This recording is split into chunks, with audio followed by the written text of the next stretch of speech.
Magandang araw mga kaibigan. Ito, may bagong video si Saldico.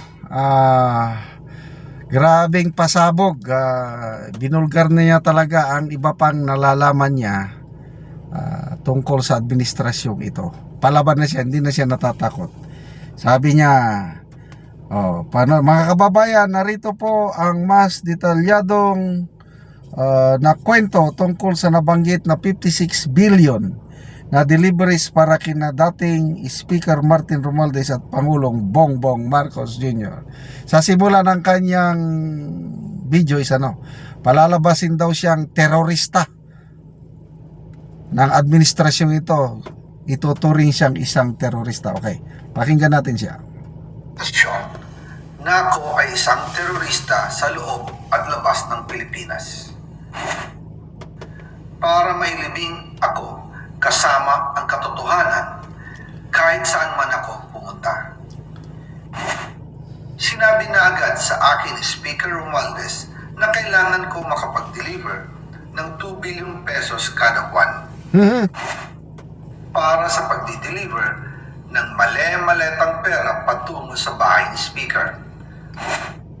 Ang sinabi mismo ni Speaker Martin sa akin na hati sila ni Pangulong Marcos sa perang yon. Para gamitin bilang bagsakan at imbakan ng pera mula sa mga SOP, collection at deliveries na para sa Pangulo. Huwag mo akong pigilan sa mga insertions ko. Huwag ka nang makialam sa budget. Ang gusto niya ng 50 billion pesos na insertion. Ngunit ang sagot ng Pangulo, humingi ka ng bago or dagdag na insertions.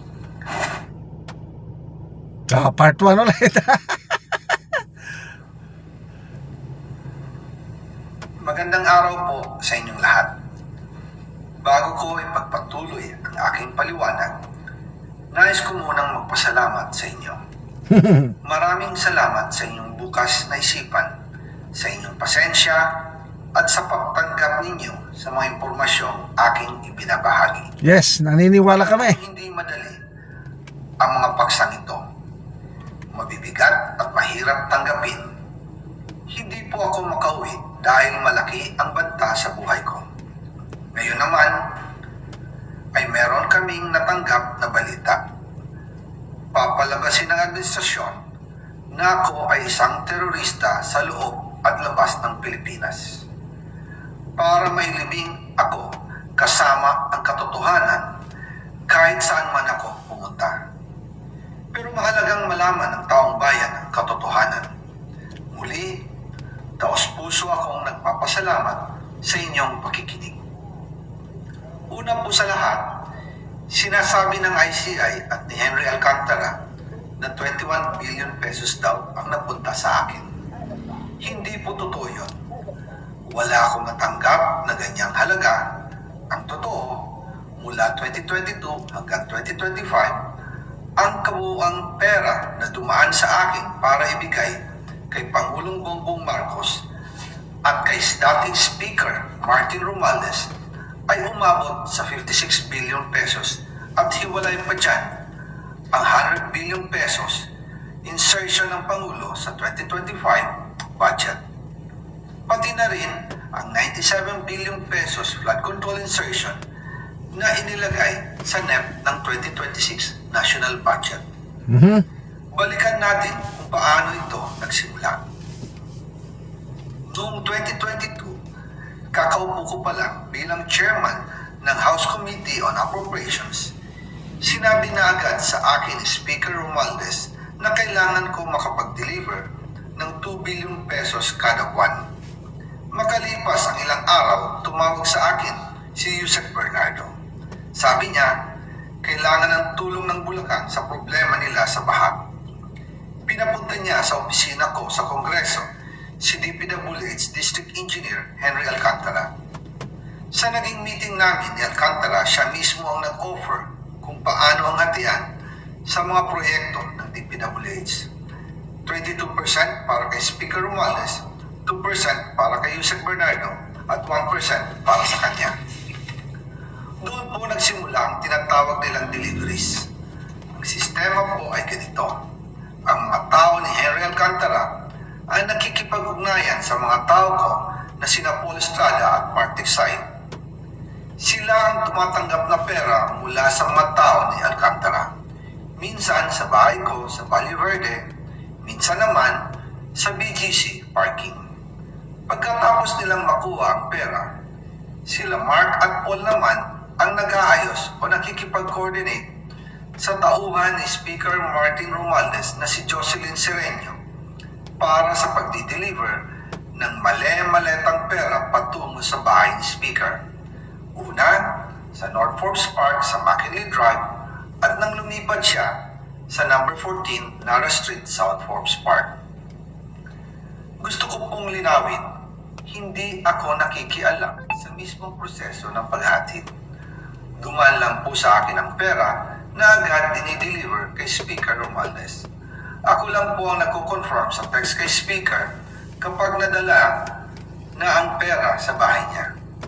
At lahat na nito, mula sa unang utos noong 2022 hanggang sa huling delivery noong 2025. Umabot sa mahigit 55 billion pesos plus ang naihatid sa bahay ni dating Speaker Martin Romualdez. Madalas hindi nabubuo ang hinihinging 2 billion pesos bawat buwan ni Speaker, kaya iyan ang final total. Ang sinabi mismo ni Speaker Martin sa akin na hati sila ni Pangulong Marcos sa perang yon. Ang listahan ng mga deliveries na ito, kung kailan, magkano, at saan dinala, ilalabas ko po kasabay ng video na ito. Yun.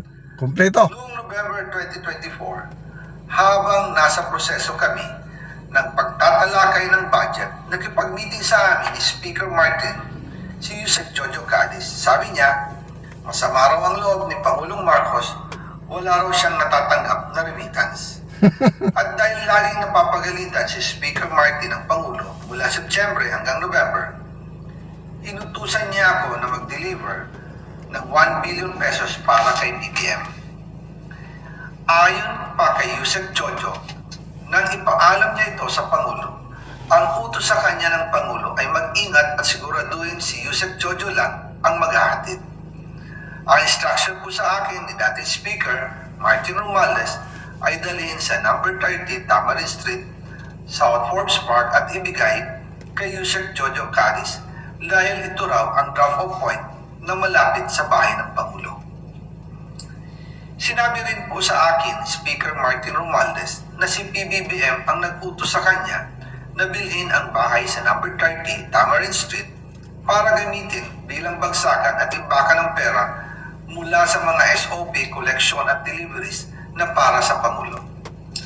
Noong December 2, 2024, personal kong i-deliver ang 200 million kay Yusek Jojo Cadiz sa number 30 Tamarin Street, South Forbes Park. Ayon sa kanya, dadalhin daw niya ito sa bahay ng Pangulo sa number 41 Nara Street, South Forbes Park. Kasunod dito, noong December 5, 2024, muli akong nag-deliver ng 800 million sa parehong address at Yusek Jojo Cadiz pa rin ang tumanggap. Sabi niya, iyon naman ay dadalhin sa bagong bahay ng Pangulo sa South Forbes Park. Sa kabuuan, 1 billion pesos ang personal kong naihatid. Ako mismo ang nagbigay ng pera, kasama ang aking driver at mga tauhan. At lahat ito ay base sa direktang utos ni Speaker Martin Romualdez. At dyan po nabuo ang kabuuang halagang 56 billion na ipinadala mula 2022 hanggang 2025. Pero kahit na na-deliver na ang 1 billion pesos para kay Pangulong Marcos at kahit na naisama na rin sa 2025 budget ang 100 billion pesos insertion sa pamamagitan ng BICAM Committee, ayon mismo sa utos ng Pangulo, nagagalit pa rin daw si BBM. Abagan. Papalabasin ng administrasyon. Ay, nako. So, bahala na ang taong bayan. Paniwalaan ba o hindi? But I believe ito, natataranta na ang palasyo sa mga pahayag na ito, natataranta si Speaker Martin Romualdez. So, salamat Mr. Saldico, ituloy nyo lang ang paglalahad at bahala ang taong bayan kung sino ang paniniwalaan.